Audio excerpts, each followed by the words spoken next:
بسم اللہ الرحمن الرحیم۔ السلام علیکم ناظرین، میں ہوں عظمیٰ اور آپ دیکھ رہے ہیں آپ کا چینل اسٹرانگ عظمیٰ۔ ناظرین، دنیا میں انسان جتنا مرضی بڑا فنکار بن جائے لیکن وہ دھوکہ کھا ہی جاتا ہے۔ جتنا مرضی وہ پڑھا لکھا ہو، جتنا مرضی وہ اپنے آپ کو سمجھے کہ میں لوگوں کو دھوکے دے سکتا ہوں، میرے ساتھ کوئی نہیں دے سکتا، مجھے کوئی نہیں دھوکہ دے سکتا۔ تو میرے ساتھ بھی ایک فراڈ ہوا 3 ماہ پہلے، لیکن میں نے کہا اگر میں اس کو بتاؤں گی تو لوگ پھر کہیں گے آپ تو اتنا کام کرتی ہیں، تو آپ کے ساتھ کیسے فراڈ ہو گیا۔ ہمارے ساتھ بھی ایک فراڈ ہوا کہ میرا ایک فین بن کے ہمارے گھر میں آیا 2-3 دفعہ، تو حافظ قرآن ہے، وہ نام میں نہیں لوں گی کیونکہ اچھا نہیں لگتا مجھے، خیر ہے کوئی بات نہیں، وہ اس کا ظرف تھا۔ تو اس نے آگے ہمیں آن لائن ایپ کا کچھ بتایا کہ آپ یہاں پہ کام کریں گے تو آپ کو اس طرح اتنے ڈالر ملا کریں گے ڈیلی کے، یہاں پہ آپ نے آرڈر فل کرنے ہیں، یہ وہ۔ تو میرا منا اور میں پہلے ہم نے سوچا کہ نہیں، لیکن 4-5 دفعہ جب اس نے کہا کہ آپ ہی میرے پہ بلیو کریں، میں آپ کا بھائی ہوں، آپ میری بڑی آپی ہیں، تو اس نے مجھے بہن کہا تو میں نے اس کے اوپر بلیو کیا، اور وہ ہم سے 35,000 روپے لے کے 3 دن وہ انہوں نے آرڈر ہم نے فل کیے، اس کے بعد انہوں نے ہمارا نمبر ہی بلاک کر دیا۔ پھر میں نے ان سے بات کی لیکن وہ مکر گئے، اور آگے سے مجھے دھمکیاں بھی دیں کہ کیا کر لیں گے اگر آپ کو ہم پیسے نہیں دیں گے۔ خیر کوئی بات نہیں، آج میرے ساتھ ایک انکل اصغر موجود ہیں، جی ہومیوپیتھک کے ڈاکٹر صاحب انکل، یعنی کہ ڈاکٹر انکل جو ہے نا اصغر صاحب موجود ہیں۔ آج میرے ساتھ ہومیوپیتھک کے ڈاکٹر اصغر صاحب موجود ہیں، جن کے ساتھ فراڈ کیا ہوا ہے کہ اتنے بڑے ماشاءاللہ یہ ڈاکٹر ہیں، اتنے سمجھدار پڑھے لکھے، لیکن ان کے ساتھ بھی ایک فراڈ ہوا۔ کیسے؟ انہوں نے ایک کیبل پہ اشتہار آیا کہ 3500 روپے میں آئی فون جیتے یا لے جائیں، تو انہوں نے وہ 3500 روپے جمع کروائے، اور اس کے بعد آرڈر بک ہو گیا اور ان کے گھر میں آئی فون آ گیا، جو کہ مجھے بھی نہیں پتہ یہ کیا ہے۔ یہ ساری کہانی ان سے جانتے ہیں کیا ہے۔ ایک آئی فون ہے، آئی فون تو 3500 روپے میں میرے خیال میں بٹنوں والا نہیں ملتا۔ تو مجھے یہ بتائیں کہ آپ نے جب یہ آئی فون کا آرڈر دیا تو آپ کو پتہ نہیں تھا آئی فون تو 3 لاکھ کا ہے تقریباً، اور اس سے چھوٹا کو 1.5 لاکھ تک ہوگا؟ بیٹا آئی فون میرا کبھی بھی ضرورت یا خواہش نہیں تھی۔ میں آج کل خود بیمار ہوں، جس وجہ سے میں زیادہ ٹائم گھر پہ رہتا ہوں، تو میرا ایک اکلوتا بیٹا ایک بیٹی ہے، تو کیبل ٹائم کلنگ کے لیے میں کوئی ٹی وی پروگرام دیکھ لیتا ہوں، یا حضرت یوسف علیہ السلام کی ایک مسلسل فلم چل رہی ہے 1 سال سے، تو 1 سال سے وہ اس فلم کے وقفے سے نا ہر گھنٹے آدھے گھنٹے کے بعد اشتہار چلتے ہیں آئی فون کے بارے میں، کہ دنیا کا جدید ترین آئی فون میڈ ان کوریا صرف 3500 روپے میں، اور 6000 روپے کے 2۔ تو میں نے کہا کہ میرا بیٹا ہے، اس نے وہ دیکھ کے مجھے کہا کہ پاپا مجھے لے دو۔ تو میں نے کہا کہ بچے ویسے 3-4 ہزار کے کھلونا بھی تو مانگ ہی لیتے نا، تو بیٹا بیچارہ بہت اچھا، اس نے کبھی مجھے تنگ بھی نہیں کیا اور کبھی ڈیمانڈ بھی نہیں کی، تو میں نے کہا چلو اس نے کہا تو میں اس کو لے دیتا ہوں۔ بچے کی خاطر نا میں نے ان سے رابطہ کیا، دیے گئے نمبر پہ جو ٹیلی فون پہ نمبر آتے ہیں، انہوں نے کہا جی بالکل کوریا میڈ ٹیلی فون ہے یہ، اور یہ 1 ایئر گارنٹی ہے۔ آپ نے فون کیا؟ میں نے ان کو فون کیا نا، فون سے ہی رابطہ ہونا تھا۔ میں نے ان کے دیے گئے نمبر پہ جو کیبل پہ نمبر آ رہے ہیں 6-7 نمبر ان کے آ رہے تھے، میں نے ایک نمبر پہ کیا، اور انہوں نے کہا جی ہمارا آفس کراچی میں، اور آپ کو یہ بدریہ ڈاک جو ہے یہ 2-3 دنوں میں ڈیلیوری ہو جاتی ہے، تو بدریہ ڈاک ہی آئے گا۔ تو میں نے کہا کہ ٹھیک ہے آپ ایک سیٹ مجھے بھجوا دیں۔ اب انہوں نے مطلب آرڈر بک کر لیا، تو 2-3 دن کے بعد جب وہ نہیں آیا تو میں نے دوبارہ ان سے رابطہ کیا۔ میں نے کہا یار وہ میں نے آرڈر بک کروایا تھا، کیا بنا اس کا؟ وہ کہنے لگے جی ایسا ہے کہ لاہور جو ہے نا، آپ چونکہ لاہور رہتے ہیں، لاہور کراچی سے دور ہے اور اسلام آباد سے قریب ہے، آپ کا آرڈر بک ہو چکا ہے اسلام آباد سے، تو آپ کو ڈیلیوری جو ہے نا وہ 1-2 روز میں ہو جائے گی۔ تو اگلے دن میں کسی اپنے کام وام کے سلسلے میں گھر سے باہر گیا، تقریباً 4-5 بجے میں واپس آتا ہوں، تو بچوں نے بتایا کہ پاپا وہ آپ کا آئی فون آ گیا۔ تو بچوں نے وہ پارسل کھولا نہیں تھا، ویسے ہی پیکٹ جیسے خریدا نا، انہوں نے لیا ڈاک خانہ والوں سے، ڈاک یہ کو پیسے انہوں نے دے دیے 3500 روپیہ، پلس ڈاک خرچ ہوتا ہے 300 روپے، وہ 3800 روپیہ میرے بچوں نے ان کو دے دیا، اور وہ پیکٹ ان کو گھر دے کے چلے گئے۔ اب میں نے آ کے جب پیکٹ کھولا ہے تو میرے تو سچی بات ہے کہ میں تو مطلب جیسے کہتے ہیں نا پھولے نہیں سما رہا تھا، میرے پاؤں نہیں زمین پہ لگ رہے تھے، خوش ہو رہا تھا کہ میں آئی فون مل گیا، ہاں کہ میرا آئی فون آیا اور میں اپنے بچے کو گفٹ کر رہا ہوں۔ تو جب میں نے کھولا اس کو تو میں حیران ہوا کہ اس میں کوئی ٹیلی فون بھی نہیں ہے، یہ خالی کیسنگ ہے۔ اور میں تو اتنا مجھے صدمہ ہوا کہ یار ہم اس قدر گر چکے ہیں کہ یہ اتنے فراڈ کرتے ہیں۔ فراڈ کا تو میرے بچوں نے تو مجھے بیٹی نے کہا تھا کہ پاپا یہ فراڈ لگتا ہے، آپ اس کو آرڈر نہ کریں، یہ سارا ایسے ہی لگتا ہے، لیکن میں نے کہا کہ یار ہم اتنے تو ابھی نہیں گرے، اتنے حالات ابھی خراب نہیں ہوئے۔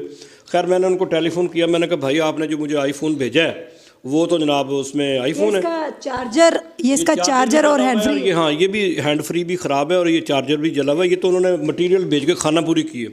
میں نے ان سے جب ٹیلی فون پہ بات کی تو انہوں نے کہا جی سوری آپ کے ساتھ زیادتی ہوئی ہے، ہم آپ سے معذرت چاہتے ہیں، آپ کو ہم آئی فون بھجوا رہے ہیں.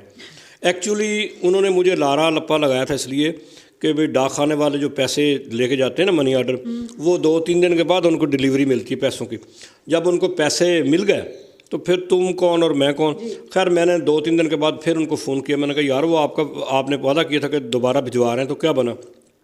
اس کی باڈی لینگویج سے یا اس کی بات سے میں سمجھ تھا کہ وہ بندہ کوئی. میں نے اس کو سمجھایا، میں کہا یار دیکھو وی آر مسلمس، ہم نے مرنا ہے. یہ پیسے 3-4 ہزار 5 ہزار روپے کیا چیز ہے؟ ہم اپنی عاقبت اتنی گندی کرتے ہیں. ہم ایک اسلامی معاشرے کا حصہ ہیں. یہ ہماری مذہب، ہمارا اسلام، ہم کہتے ہیں مسلمان ہیں، ہمیں مرنے کے بعد جنت ملنی ہے، اور جنت ہمیں اس طرح کے کام کر کے ملنی ہے. شرم کرو، یہ کیا کر رہے ہو؟ خیر وہ جناب میرے سے گالی گلوچ پہ آ گیا. میں نے وہ تو بند کر دیا ٹیلی فون. اس کے بعد میں نے سوچا کہ ان کے ساتھ نا مجھے کچھ کرنا چاہیے. اس کمپنی کے ساتھ جو کیبل پہ اشتہار چلتے ہیں، جو فراڈی ہیں نا، میں نے کہا ان کے ساتھ کچھ کرنا چاہیے. سر یہ جو کیبل والے ہوتے ہیں ان کا قصور نہیں ہوتا، کیونکہ ایڈورٹائزمنٹ تو یہ کرتے ہیں. کیا جی کیبل والے بھی قصوروار ہیں، یہ ڈاک خانے والے بھی ہیں اس میں. وہ اس طرح میں ثابت کرتا ہوں نا. میں نے یہ پیکٹ جب دیکھا، اس پہ دیکھا تھانہ اور ڈاک خانہ دھرم پورے کی اس پہ اسٹیمپ لگی ہوئی ہے. میں دھرم پورے ڈاک خانے گیا کہ میں ان کو ٹریس آؤٹ کرنے کے لیے، ڈھونڈنے کے لیے نا کہ بندے کون کہاں رہتے ہیں. میں ڈاک خانے دھرم پورے گیا، وہاں میں نے ان سے بات کی. میں نے کہا یار یہ آپ بک کرتے ہیں، اس کا مجھے ذرا بندے کا بتائیں، کون بندہ ہے، کون سا ادارہ ہے. وہ کہنے لگ جی ہم تو نہیں آپ کو بتا سکتے. اچھا میں حیران ہوا کہ وہاں پہ ڈاک خانے میں ڈھیر لگا ہوا تھا، 500-600 پیکٹ پارسل یہ اس طرح کے پیکٹ، اور ڈاک خانے کا عملہ اس کو بک کر رہا تھا. میں نے ان سے کہا کہ یار دیکھو وہ فراڈی تو فراڈ کر رہے ہیں، تم گورنمنٹ کا محکمہ ہو، گورنمنٹ آرگنائزیشن ہو. ہم لوگ ڈاک خانے کی بہت عزت کرتے. یہ پرانے وقتوں میں ڈاک خانے والے بڑے ایماندار محکمہ یہ ہوتا تھا. اب وہ ادارے جو نا وہ بھی اپنی دیہڑی کے چکر میں صاف ظاہر ہے کہ وہ اب 400-300 روپیہ تو انہوں نے اس کی فیس لے لی. اس کے علاوہ بھی وہ ان کے حصے دار ہیں جو پر سیٹ جاتا ہے نا، وہ جو 4000 3000 لیتے ہیں اس میں سے 1500 ان کو بھی دیتے ہیں. اب وہ لاکھوں روپیہ کی دیہڑی لگا رہے ہیں. میں نے کہا یار تم یہ بتاؤ. کہنے لگے جی ہم تو نہیں بتا، نہ ہمیں پتہ ہے. پھر آپ کے پیسے واپس ملے؟ نہیں وہ پیسوں میں بتاتا ہوں کیا ہوا. وہاں سے آ کے میں ایف آئی اے کے دفتر گیا. میں نے کہا یہ ایف آئی اے والوں کا کام ہے.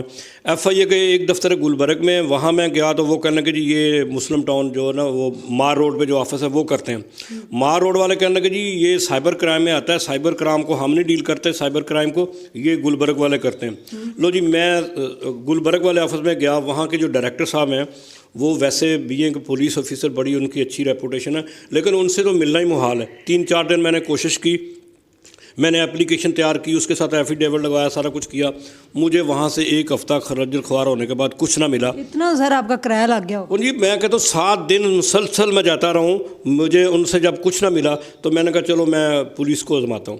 لو جی میں نے سی سی پی او صاحب لاہور کو اپلیکیشن لکھی. میں اپریشیٹ کرتا ہوں، یقین کریں ہماری پولیس، پنجاب پولیس ایف آئی اے سے لاکھ گنا اچھی ہے. چلو لوگوں کی بات تو سن لیتے نا، ان کے آفیسر لوگوں کو کچھ نہ کچھ تو ریلیف دے رہے نا. سی سی پی او صاحب کے آفس سے میرے آرڈر اپلیکیشن پہ لکھے گئے. وہ میری اپلیکیشن چل گئی تھانہ دھرم پورہ. تھانے دھرم پورہ والوں نے مجھے بلایا. ایس ایچ او صاحب کو میں سلوٹ کرتا ہوں، وہ بھی بڑے اچھے آدمی، ینگ آفیسر ہیں. انہوں نے جناب اسی وقت ایک سب انسپیکٹر صاحب کو میرے ساتھ بھیجا. گاڑی پہ ڈاک خانے گیا. ڈاک خانے میں جب وہ پولیس والے گئے تو انہوں نے خود اپنی آنکھوں سے دیکھا کہ دوبارہ پھر وہی کام ہو رہا تھا. یعنی وہ ڈاک خانے والوں کو بھی شرم نہیں آئی کہ ہم اب بھی یہ کام بند کر دیں. جب تک لوگوں کو نہیں پتہ چلا تھا اس وقت کرتے رہے، وہ اب بھی کر رہے ہیں. خیر انہوں نے جناب کیا کیا کہ جب ان کو پتہ چلا کہ یہ پولیس ہمارے پیچھے لگ گئی ہے تو میں شام کو گھر آیا تو گھر والوں نے مجھے بتایا کہ ڈاکٹر صاحب آپ کے وہ پیسے ڈاک خانے والے واپس دے گئے. اب میرے پیسے، پہلے بھی مجھے اپنے پیسوں کی 3-4 ہزار روپے کی کوئی اوقات نہیں ہے. بیسیکلی بینگ مسلم ہمیں جیسے وہ فرمایا گیا نا امر بالمعروف اور نہی عن المنکر، برائی کے خلاف بندے کو آواز اٹھانی چاہیے. پیسوں کی 3-4 ہزار روپے کی اوقات نہیں ہے.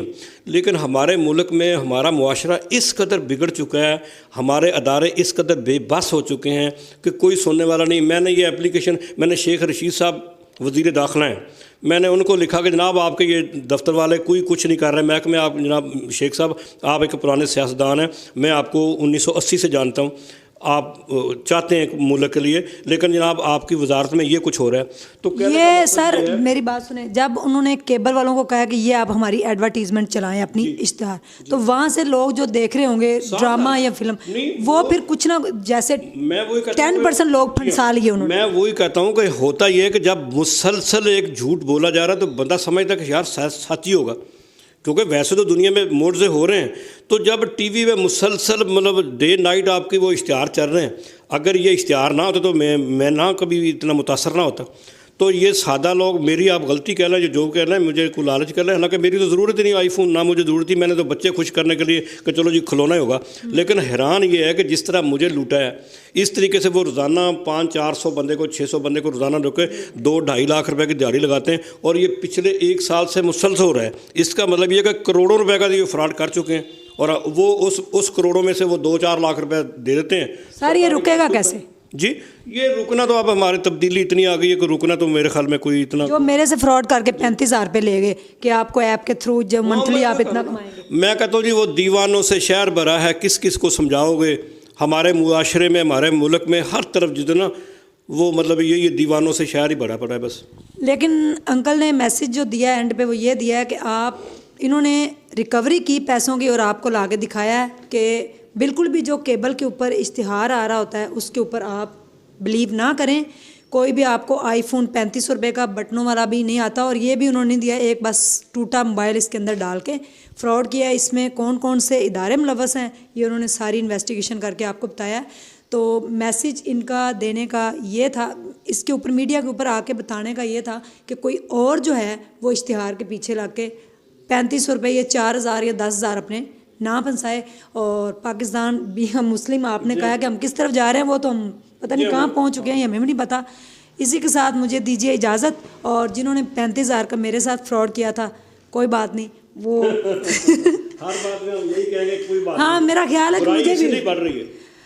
اگر برائی بڑھ گئی ہے نا، اسی لیے اگر چور کو پکڑ کے اس کو مطلب سزا ملے، یہ بزدل لوگ ہیں 2-4 لوگوں کو مطلب یہ نہیں کہتا پھانسی لگاؤ، جتنا جرم کیا اتنی اگر سزا مل جائے نا تو محلے میں، پورے گاؤں میں، پورے شہر میں پتہ چل جائے کہ فلاں بندے نے یہ کیا. بیسیکلی کسی کو سزا ہوتی ہی نہیں یہاں پہ. میں انشاءاللہ تعالیٰ جنہوں نے میرے ساتھ 35,000 کا فراڈ کیا ان کو ضرور سزا دلواؤں گی. کچھ دن ویٹ کریں، اس کے بعد پراپر ان کی پکس وغیرہ لگا کے اس کا نمبر بھی چلاؤں گی کہ اس بندے سے آپ بچیں. اور انہوں نے حفظ کیا ہوا ہے قرآن پاک. اگر حافظ قرآن کا یہ حال ہے، تھینک یو سو مچ. کوئی پیر بن گیا، کوئی حافظ بن گیا، لیکن 2 نمبری جو نا جس کا وہ کہتے ہیں پنجابی دا دا انگریزی دی جتھے لگتے لائی جاؤ. ہمارے معاشرے کا حال یہ ہو چکا ہے. کوئی بھی ہے، ہمارے ڈاکٹروں میں چور چوریوں جاندہ ہیرا پھیریوں نہیں جاتا، مطلب معاشرہ ہی ہمارا. میں یہ نہیں کہتا پتہ نہیں ہم کتنے گناہ گار ہوں گے، لیکن بات یہ ہے کہ سوچنا چاہیے ہم. جی تھینک یو سو مچ. ہمارا پاکستان کا امیج کتنا خراب ہو رہا ہے، ہمارے ملک کا کیا ہو رہا ہے. جی جی تھینک یو سو مچ. اپنا ڈھیر سارا خیال رکھیں اور نوسر بازوں سے بچیں، اشتہارات سے بچیں. جیسے بڑا سا سڑک پہ لکھا ہوتا ہے نا نوسر بازوں سے بچیں، تو بچ کے رہیں. نکالوں سے ہوشیار نکالوں سے ہوشیار رہیں. اللہ حافظ.